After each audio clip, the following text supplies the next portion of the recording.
Assalamualaikum warahmatullahi wabarakatuh. Selamat pagi anak-anak semua. Apa kabar hari ini? Sehat? Alhamdulillah.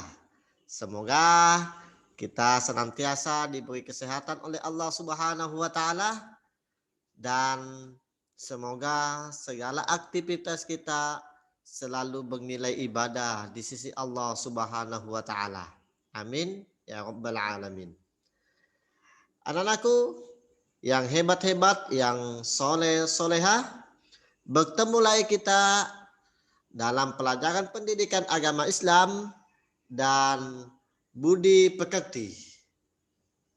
Pelajaran yang keempat tentang perilaku terpuji. Pada pembahasan kali ini kita akan membahas tentang tolong menolong untuk PAI SD kelas 2 semester 1. Anak-anakku yang soleh-soleha, sebelum kita melanjutkan pembelajaran ini, marilah kita bersama-sama berdoa sebelum melaksanakan pembelajaran. Jadi, anak-anakku yang berada di rumah masing-masing, kita sama-sama berdoa terlebih dahulu. Silakan mengikuti, kita sama-sama berdoa. Berdoa dimulai. Bismillahirrahmanirrahim. Rabbi zidni ilma warzuqni fahma. Ya Allah, tambahkanlah daku ilmu dan karuniakanlah daku kepahaman. Amin, amin, ya Rabbal Alamin. Anak-anakku yang hebat-hebat, yang soleh-solehah, langsung saja kita ke materi ajar, yakni B, tolong menolong. Jika kita melihat orang lain dalam kesulitan atau kesusahan, kita harus menolongnya. Jadi, anak-anakku sekalian yang soleh-solehah, apabila kita melihat orang lain kesusahan, kesulitan, kita harus menolongnya. Ya, dibiasakan untuk selalu tolong menolong dalam kebaikan. Jika ada orang yang meminta tolong, kita juga harus menolongnya. Karena kita adalah merupakan manusia sosial yang tidak bisa hidup tanpa ada pertolongan oleh orang lain. Jadi, memberikan bantuan dan pertolongan adalah perbuatan yang mulia sesuai dengan firman Allah Subhanahu wa taala, wa ta'awanu 'alal birri wat taqwa. Tolong menolonglah kamu dan bertakwa, dalam bertakwa. Jadi kita harus memiliki sikap tolong menolong dalam kebaikan dan takwa. Apa sih takwa itu? Takwa adalah menjalankan perintah-perintah Allah Subhanahu wa taala dan meninggalkan segala larangan-larangan Allah Subhanahu wa taala. Jadi, anak-anakku yang soleh-soleha, apabila kita bertakwa kepada Allah Subhanahu wa taala, maka balasan yang kita peroleh adalah selamat di dunia, lebih-lebih selamat di akhirat dan dimasukkan ke dalam surganya Allah Subhanahu wa taala. Jadi, anak-anakku yang soleh-soleha, harus kita selalu membiasakan tolong menolong. Kita harus saling bantu. Apabila melihat orang lain dalam kesusahan, kita harus menolongnya. Apabila ada orang atau teman kita yang meminta pertolongan, kita juga harus menolongnya. Tolong menolonglah dalam kebaikan dan bertakwalah. Jadi selanjutnya anak-anakku, apa sih manfaat dari tolong menolong?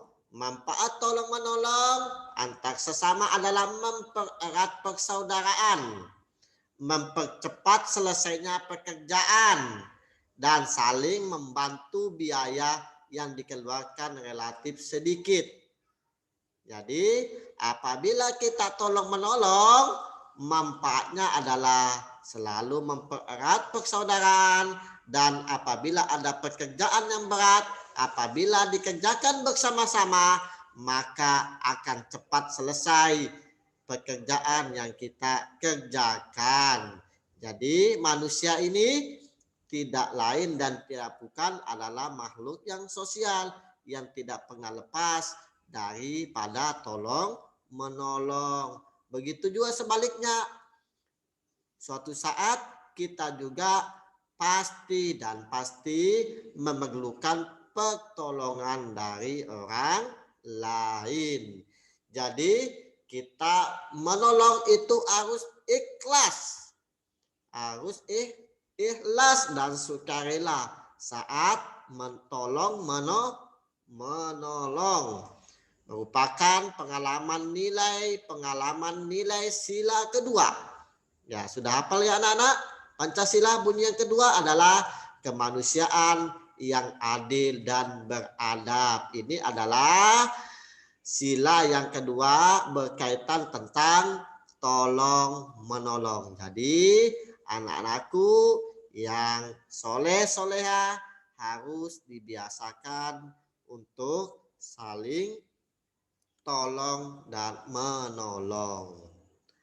Selanjutnya anak-anak, sikapku ya sesuai dengan buku pendidikan agama Islam dan budi pekerti kepelajaran yang keempat, sikapku apa? Aku harus membantu dan menolong orang lain. Jika ada yang menolongku, aku akan berterima kasih kepadanya. Jadi kalau kita ditolong oleh orang lain, jangan lupa untuk mengucapkan berterima kasih kepadanya yang menolong kita. Jadi aku siap menjadi penolong jika seseorang membutuhkan pertolongan. Ini adalah sikap seseorang yang mulia. Aku mengharap ridha Allah Subhanahu wa taala ketika menolong. Jadi apabila kita membantu teman-teman kita, maka niatkan untuk mengharap ridha Allah Subhanahu wa taala. Jadi itulah anak-anakku tentang sikapku terhadap tolong menolong. Adapun contoh tolong menolong adalah, ketika ada di sini terjatuh dari sepeda anak-anak, jadi harus langsung ditolong, jangan dibiarin, jangan diketawain, harus dibiasakan langsung. Apabila ada yang terjatuh dari sepeda, maka langsung kita menolongnya. Nah, ini adalah perbuatan terpuji, perbuatan mulia yang harus anak-anakku contoh, yang harus anak-anakku teladani supaya kita selalu selamat di dunia, lebih-lebih di akhirat. Ini adalah pembahasan kita, pertemuan kita dalam pembahasan tolong menolong. Jadi kiranya hanya ini yang dapat Bapak sampaikan pada pertemuan kali ini. Mudah-mudahan apa yang Bapak sampaikan itu bermanfaat di dunia, lebih-lebih bermanfaat di akhirat. Amin, amin ya rabbal alamin. Dan marilah kita menutup pembelajaran ini dengan bersama-sama membaca Alhamdulillahirabbil alamin. Sekian dan sampai bertemu kembali, dan Bapak tutup wabillahi taufiq wassa'adah. Wassalamualaikum warahmatullahi wabarakatuh.